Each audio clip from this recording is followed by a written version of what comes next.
नाज़रीन अस्सलाम वालेकुम। इनसाइड न्यूज़ के नए प्रोग्राम के साथ मैं हूं इब्राहिम राजा और आज हम आपको बताएंगे कि चेयरमैन सेनेट के इलेक्शन में बाजी पलटाने वाले 3 अरकान कौन हैं, वो कौन से 3 फैसला कुन वोट हैं जिनमें से एक वोट को डायमंड वोट करार दिया गया, यानी हीरे जितना कीमती वोट करार दिया गया। इन्हीं फैसला कुन वोटों में से वो कौन सा वोट है जिसे गोल्डन वोट कहा जा रहा है, यानी सोने जैसा कीमती वोट इस वोट को समझा जा रहा है। और इन्हीं 3 फैसला कुन वोटों में से वो कौन सा वोट है जिसे इस वक्त एक सिल्वर वोट यानी चांदी जैसा कीमती वोट समझा जा रहा है। और इस पूरी सूरत हाल में ये जो चेयरमैन सेनेट का इंतखाबी मार्का है, इसका क्या गैर सरकारी और गैर हतमी नतीजा बन रहा है, और ये जो 3 फैसला कुन वोट हैं इनकी वजह से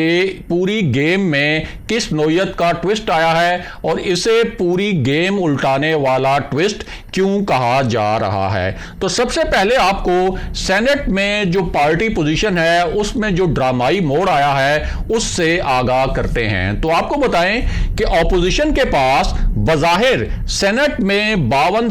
सेनेटर्स हैं, लेकिन इस पूरे मामले में एक सनसनीखेज मोड़ भी है, और वो मोड़ क्या है उसकी तफसील भी आपको बताते हैं। तो मामला यह है कि इस वक्त सेनेट में पीडीएम की जो सबसे बड़ी जमात बन रही है वो पीपल्स पार्टी है और उसके पास 20 अरकान हैं। सेनेट में नून लीग के पुराने और नए सेनेटर्स को मिलाकर कुल 18 सेनेटर्स हैं। इसके अलावा जमीयत उलमाए इस्लाम यानी जो मौलाना फजलुर रहमान की जमात है उसके पास इस वक्त सेनेट के ऐवान में 5 अरकान हैं। अवामी नेशनल पार्टी जो इस वक्त पीडीएम की इत्तेहादी जमात है उसके पास 2 सेनेटर्स हैं। नेशनल पार्टी के पास भी 2 सेनेटर्स हैं। पश्तूनख्वा मिल्ली अवामी पार्टी और बीएनपी मैंगल, इन दोनों के पास एक रुकन है, यानी इन दोनों का एक सेनेटर है, और एक आज़ाद सेनेटर भी इस वक्त ऑपोजिशन इत्तेहाद के साथ है। दूसरी जानिब जो हुकूमती इत्तेहाद है उसकी तादाद 48 हो गई है, लेकिन इस पूरे मामले में एक ड्रामाई मोड़ आया है, और वो मोड़ ये है कि इस वक्त एक वोट ऐसा है जिसे डायमंड वोट कहा जा रहा है, यानी हीरे जैसा वोट कहा जा रहा है। और ये जो वोट है ये पूरी की पूरी जो इस वक्त सेनेट की गेम है और पूरा ये जो इंतखाबी मार्का है इसको पलटने की सलाहियत रखता है। और इस वोट को हासिल करने के लिए इस वक्त सादिक संजरानी भी मारे मारे फिर रहे हैं, बिलावल भुट्टो भी मारे मारे फिर रहे हैं, और ये जो इस वक्त हुकूमती कैंप है और जो अपोजिशन का कैंप है उनकी कोशिश है कि ये जो वोट है डायमंड वोट यानी हीरे जैसा कीमती वोट, इसको किसी तरीके से हासिल किया जाए। और ये जो वोट है ये एक ऐसी जमात के सेनेटर का वोट है जिसके बारे में अब यह तासुर बन गया है कि यह जमात विकेट के दोनों तरफ खेलती है, यानी ना तो ये खुलकर अपोजिशन की हमायत करती है, ना ये हुकूमत की हमायत करती है, ना हुकूमत की मुखालफत करती है, ना अपोजिशन की मुखालफत करती है। और ये जमात है जमात इस्लामी, और इनके जो सेनेटर हैं मुश्ताक अहमद, उनका इस वक्त वोट जो है वो डायमंड का वोट है। वो वोट डायमंड का क्यों है उसकी वजह भी आपको बताते हैं। दूसरी जानिब आपको बताएं कि एक खातून हैं और उनके वोट के बारे में अब ये बिल्कुल क्लियर है कि उनका वोट जो है इस वक्त गोल्डन वोट है, यानी सोने का वोट है, और ये वोट भी पूरी ये जो गेम है इसको उलट कर रख सकता है। तो आपको बताएं कि बलूचिस्तान से बीएनपी में शामिल होने वाली नसीमा एहसान वो सेनेटर बनी हैं, लेकिन उनको सेनेटर बनवाने में जो हुकूमती इत्तेहादी है बलूचिस्तान में बाप पार्टी यानी बलूचिस्तान अवामी पार्टी, उन्होंने नसीमा एहसान की मदद की थी और उनकी हमायत की थी। और नसीमा एहसान के जो शोहर हैं वो बीएनपी मैंगल के नहीं बल्कि बीएनपी अवामी के ओहदेदार भी हैं, और बीएनपी अवामी जो है वो जाहिर है पीडीएम का हिस्सा नहीं है। तो लिहाजा ये जो नसीमा एहसान का वोट है, जिसे गोल्डन वोट कहा जा रहा है, ये वोट जो है वो सादिक संजरानी को पड़ सकता है यूसुफ रजा गिलानी के बजाय। अब आते हैं एक सिल्वर वोट की जानिब, यानी ये वोट भी जो है बहुत ही कीमती है और इसे चांदी जैसा वोट कहा जा रहा है और ये वोट भी एक फैसला कुन किरदार अदा करेगा। तो आपको बताएं कि बलूचिस्तान में ही अवामी नेशनल पार्टी जो है वो बाप और तहरीक इंसाफ की जो सूबाई हुकूमत है उसकी इत्तेहादी है, यानी ANP वैसे तो PDM का हिस्सा है,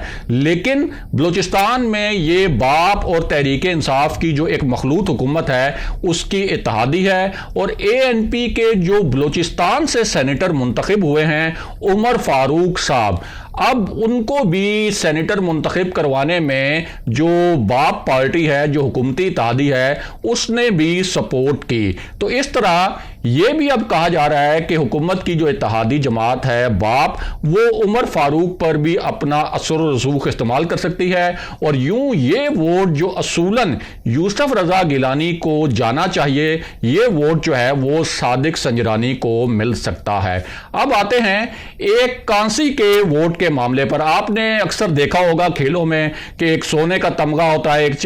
चांदी का तमगा होता है और एक तमगा जो है वो कांसी का भी होता है। वो होता तो तीसरे नंबर का है लेकिन उसकी भी बड़ी अहमियत होती है। और ये जो कांसी का वोट है ये हुकूमत की एक ऐसी इत्तेहादी जमात के पास है जिसके सेनेटर मुंतखब होने का कोई इम्कान नहीं था, लेकिन इसने हुकूमत को ब्लैकमेल किया और तहरीक इंसाफ को ब्लैकमेल करने के बाद इसने अपना एक सेनेटर बनवाया। और अब हुकूमत की मदद से ही एक सेनेटर बनवाने के बाद यही जो जमात है ये हुकूमत को सियासी तौर पर ब्लैकमेल भी कर रही है। ये जमात के जो कायदीन हैं उन्होंने बिलावल भुट्टो से बहुत मानीखेज किस्म की मुलाकात भी की है और फरदौस आशिक अवान ने जब इस मुलाकात के हवाले से एक बयान दिया था तो इस पार्टी के जो लीडर हैं उन्होंने कहा कि फरदौस आशिक अवान को इस किस्म का बयान नहीं देना चाहिए, हमारे पास जो मेहमान आता है हम उसकी बड़ी इज्जत करते हैं। और ये जो सिल्वर वोट है,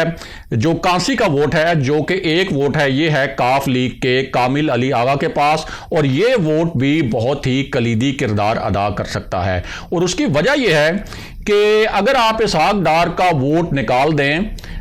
यानी वो तो जाहिर है कि सेनेट में वोट डालने नहीं आएंगे, तो ऑपोजिशन का अगर आप निकाल दें इसहाक डार का वोट तो ये जो पूरा गेम प्लान है, अगर ऑपोजिशन को उसके प्लान के मुताबिक वोट पड़ते भी हैं तब भी उनके लिए 51 का जो हिस्सा है 100 के ऐवान में उसको हासिल करना बहुत मुश्किल होगा। और ये 51 का हिस्सा हासिल करने के लिए बहुत ज़रूरी है कि एक तो सब के सब अकॉर्डिंगली पार्टी पॉलिसी यानी PDM की जो पॉलिसी है उसके मुताबिक यूसुफ रजा गिलानी को वोट दें और साथ ही जिस डायमंड वोट का हमने आपको जिक्र किया था यानी जमात इस्लामी का वोट, वो वोट भी PDM के उम्मीदवार को पड़े। लेकिन इस मामले में एक ट्विस्ट क्या है, वो ट्विस्ट यह है कि अगर यूसुफ रजा गिलानी और सादिक संजरानी में से कोई भी 51 वोट हासिल नहीं कर सका तो फिर ये जो पूरा इंतखाब है ये दोबारा होगा, उसी दिन होगा और ये मुसलसल खुफिया वोटिंग होती रहेगी जब तक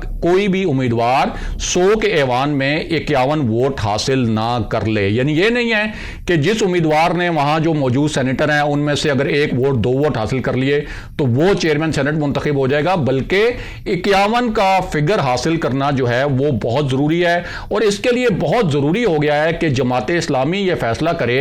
कि उसने PDM के उम्मीदवार को वोट देना है कि नहीं। यहां अहम बात यह है